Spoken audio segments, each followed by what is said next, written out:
Hi mga kachan! Welcome nga pala dito sa Itchan TV, patikim muna!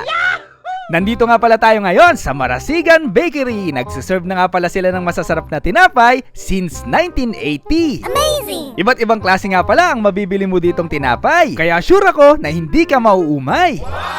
Tinanong ko nga pala dalawang tindera kung pogi ba ako. Ito yung reaksyon nila oh. Mura at masasarap pa ang mga tinda nilang tinapay. Una ko nga palang binili ay yung pandekoko. Sunod naman ay ang ubi pandesal. Meron nga rin pala sila ditong malinamnam na raisin bread. Sa sobrang lasa nga pala nito mga kachan, hindi mo na kinakailangan ng palaman. At dinagdagan ko pa nga ng Spanish bread. 25 pesos nga lang pala kada supot. Kaya naman naka 100 pesos lang tayo mga kachan. O siya, dahil patikim muna ay ako'y magpapaalam na.